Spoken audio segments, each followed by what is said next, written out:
প্রিয় ভাই ব্রাদার, আপনারা সবাই জানেন ফেব্রুয়ারি মাসের 13 তারিখে মানে গতকালকে যখন ইউনূস সাহেব সংযুক্ত আরব আমিরাতে গিয়েছেন। কেন গিয়েছেন? ওয়ার্ল্ড গভর্নমেন্ট সামিটে অংশগ্রহণ করার জন্য।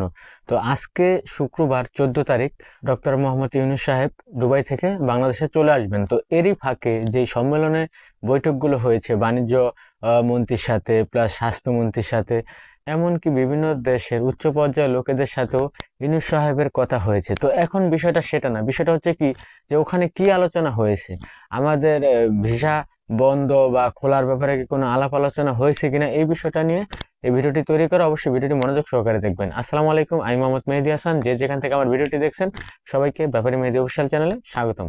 তো ভাই ব্রাদার, আমি যে কথাটি আপনাদেরকে বলতে চাই, সবচাইতে খুশির একটা যেই ব্যাপার সেটা হচ্ছে কি ডাক্তার মোহাম্মদ ইউনূস আমাদের ভিসা বন্ধ বা ভিসা নিষেধাজ্ঞার ব্যাপারে, এটা যাতে ভিসা নিষেধাজ্ঞা উঠে যায় সেজন্য সংযুক্ত আরব আমিরাতের সরকারকে আহ্বান জানিয়েছেন। এটা হচ্ছে সবচেয়ে সুখের বিষয়, আনন্দের বিষয়। আর আরো কয়েকটি আলোচনা হয়েছে ওখানে, ভিসা ট্রান্সফার বা ওই আমাদের প্রবাসী ভাইরা যারা সংযুক্ত আরব আমিরাতে আছে তাদের ভিসা ট্রান্সফারের জটিলতা যাতে দূর হয়ে যায়, এবং স্বাস্থ্য সেবা তারপর ক্রিয়া বিষয়ক যে আলোচনাগুলো আছে, বিভিন্ন টাইপের বিভিন্ন বিষয়ে কথাবার্তা হয়েছে। এখন আপনারা বলতে পারেন যে আমি এই এই কথাগুলা কই জানলাম, আমি কি ওখানে ছিলাম? ভাই, ওখানে আমার থাকার দরকার নেই। এটা বিভিন্ন ধরনের টেলিভিশন গণমাধ্যমগুলো প্রকাশ করছে যে ওখানে কি বৈঠক হয়েছে, কি আলোচনা হয়েছে। অবশ্যই আমরা বিভিন্ন গণমাধ্যম টেলিভিশন নিউজ থেকে জানতে পারতেছি, এই সূত্রপাতে এই কথাগুলো বললাম। তবে সবচাইতে বড় বিষয় যেটা বাংলাদেশের মানুষ এই যে বিষয়টা নিয়ে অপেক্ষা করছেন, ভিসা প্রত্যাহার, অনেকে ভাবছেন যে কোনো মতে হয়তোবা এই বিষয়ে কোনো আলাপ আলোচনা হয়নি। না, এই বিষয়ে অবশ্যই আলাপ আলোচনা হয়েছে। ভিসা জটিলতা যেটা মানে বাংলাদেশিদের জন্য ভিসা যে বন্ধ সেটা যাতে ওপেন হয়, সেই বিষয়ে আলোচনা হয়েছে, ঠিক আছে। আর স্কিল ওয়ার্কারের বিষয়টাও আলাপ আলোচনা হয়েছে।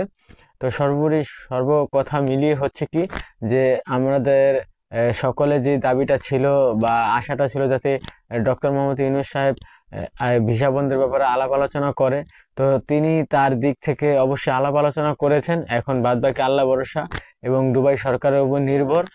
জানি না কি আছে কপালে, তবে আশা করা যাচ্ছে খুব শীঘ্রই আমরা গুড নিউজটা শুনতে পারবো ভিসা খোলার ব্যাপারে, ঠিক আছে। এটাই আশা করা যাচ্ছে। আর যদি তারপরও ভিসা না খোলে তাহলে তার কিছু করার নাই, তাহলে কপাল মন্দ, ঠিক আছে।